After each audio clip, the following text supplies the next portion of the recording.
All right, well, welcome to All right, hello guys. I thought that I could put together a bedroom music studio, like budgeted video together, because I was thinking about how many different setups I've gone through since I've lived on my own for about, I think it's almost 4 years now. And I've had some pretty rinky-dinky, like crazy budgeted looking setups. So I just want to kind of show you what mine looks like and how you can have a successful music setup with kind of the bare minimum. So without further ado, I guess we'll just give you the tour. So I use Logic. I use a MacBook Pro, MacBook Air. I've been using a Mac and Logic for as long as that I've made music. I mean, besides my humble GarageBand days. I just have my laptop here. Got my Acer, I think it was like a $250-ish monitor. Also have had that for 5 years. Still going strong, still looks great. I've got my Logitech speakers. We've got one over here, one on the right side, one on the left, and then there's a big, like, kind of middle one. Is the the medium one. I have to kind of have it on the left because there's nowhere to put it in the middle. But it comes with this little knob, this cool little knob for the volume, which is super handy, super convenient. I think it was $100 for all the speakers in general. And I honestly, they're great for what I need them for. They're perfect. They sound great, and I'll take it. I'll take it. $100, perfect. Got them from Best Buy. Don't have to move or anything, just boop, volume on. I can turn it on and off if I want to switch between headphones and speakers, which I have an adapter for. I just have this little dual aux cord input so that I have my headphones here and I've got my speakers there. Super convenient. I just turn the speaker off if I'm not using the speaker, put the headphones on, boom. That was loud, did not like that. Yeah, speaking of that, I've got my headphones right here. I have it perfectly it's kind of a perfect holder, this mic stand.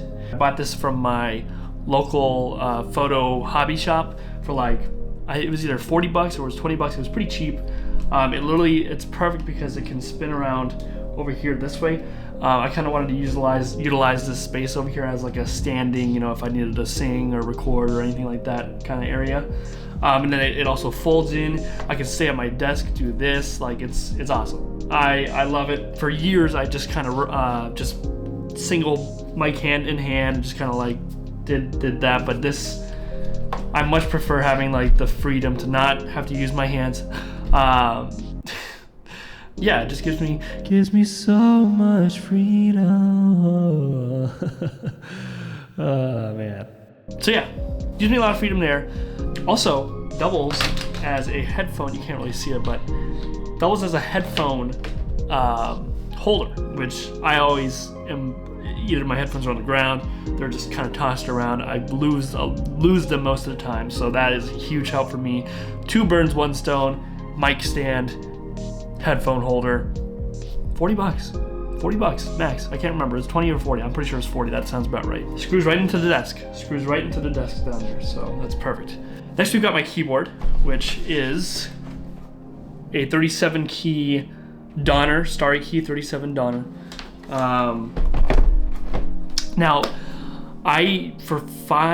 since 2018, that was my first MIDI keyboard, the M Audio 61 key. I was using that for like 5 years. I loved it a lot. It wasn't too big. It wasn't the full 88, so it wasn't too big. 61 keys was perfect. I had enough range to do it. I bought the 37 key because my desk, the keyboard holder is like it's like this big, not huge. It's so big. It's not huge, but I wanted my keyboard right here on my desk rather than like when I had the 61 key, I just laid it across my actual desk, taking up so much space. I wanted to put it on the keyboard slot. So I was like, okay, 37 keys seems to be the happy middle. Not too small, not too big. Let me just put it there. It ended up being like this much too big. So it still works. Like I can't push it in all the way, but it's still like kind of a nice aesthetic look and also does what I wanted it to. But what I've noticed with the 37 keys is that I miss so much the range of a 61 key. I'm very like when I'm recording things, I want to be able to have the full freedom to move around and go whichever octave I want, rather than, you know, manually clicking the button to do that. I just missed that range, which is not a problem with which is not a problem with the product. It's my fault. So I would recommend for anybody, if you wanted a travel keyboard, 37 key, Starry Key, Donner, lights up. It's pretty lights.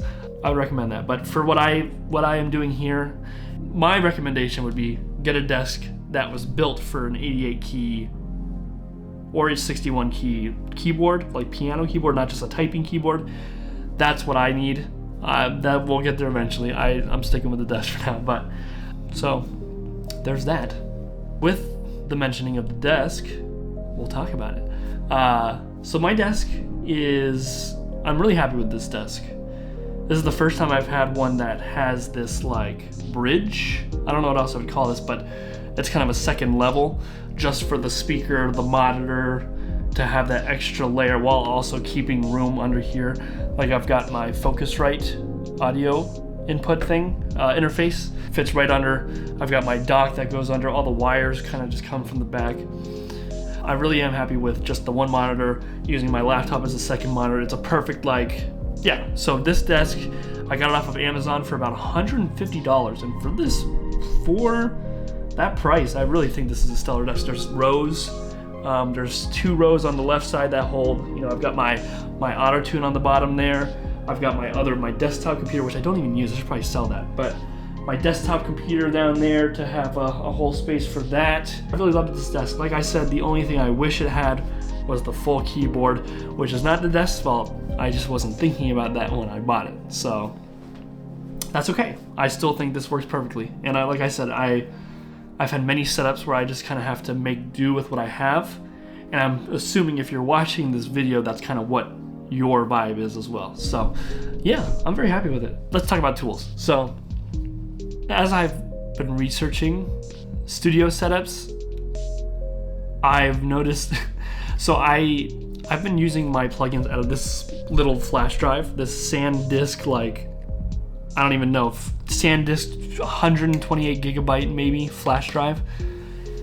And genuinely, as I've researched studios, I can't believe that I was able to do that. Like, genuinely, it almost seems crazy because everyone's got like these GeForce fast RAM hard drives, and it's like, oh, I can't, like, if you don't have this, like, your whole thing's gonna crash every time. Which honestly, this flash drive did the trick. I've used it for like 4 years. And I didn't have a problem with it until now, which is why I'm researching it again, because I think it's run its course, and every time I open it, it takes like 30 minutes to actually load. That thing's out. It's gone. Very sad I have to reinstall everything, which is gonna be a pain. But you gotta have something to connect to install your plugins in, because if you do it on the laptop like mine, I'm constantly fighting for free storage. Like, I have no storage ever. It's a constant battle.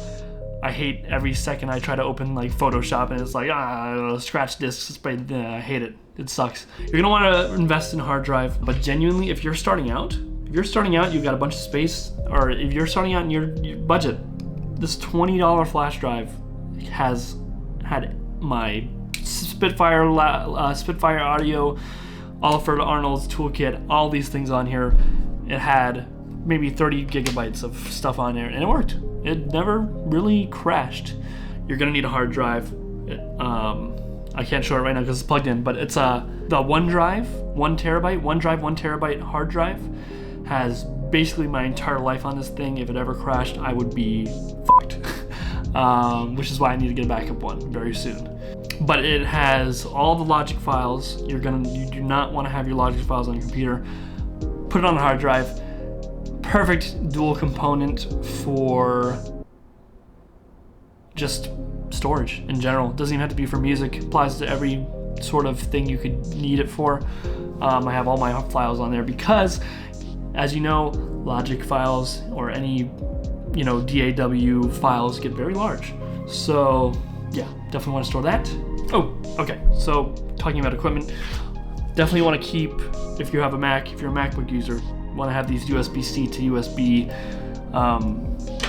adapters. Always handy because I have a bunch of flash drives that I need to plug in, or everything has USB basically. You'll want to have that converter to USB-C if you have a MacBook Air. And also, speaking of which, you'll need a dock. It's an $80 like flimsy dock. It's got my HDMI cable plugged in. It's got my MIDI plugged in. It's got my interface plugged in. It's got my computer charger plugged in. I honestly hate the adapters.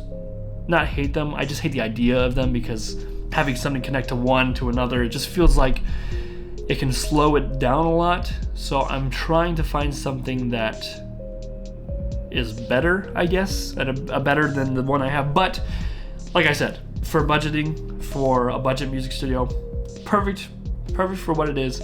$80 does everything I needed it to do, and I haven't really run into issues. It's like I said, it's too flimsy and it can break very easily. I think that's the only problem with it. But as long as you take care of it, take care of your stuff, it'll run. It'll do it. It'll do the thing. That's basically it. I don't think there's very much else to talk about. So hopefully this was helpful.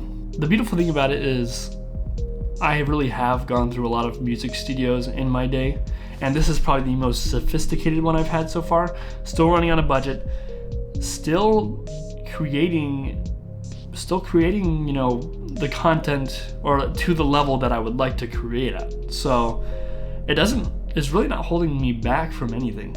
I feel good about it. So my goal with this is to kind of, with all my trial and error with these studios, I want to give you the advice that I can. So I hope you guys have a good day. Thank you for watching. This is the first time I've kind of done something like this, so I hope you enjoyed. If you're a subscriber, welcome back. This is where the magic happens. If you aren't subscribed, please consider subscribing. I make music of all kinds, whether it's film music or crazy pop music, which you know, listen to with caution. Please consider subscribing. I'd love to have you. Thank you for watching. Thank you for finding me, and good luck to you in your music journeys. And I wish you all the best. Good luck. Have a good one.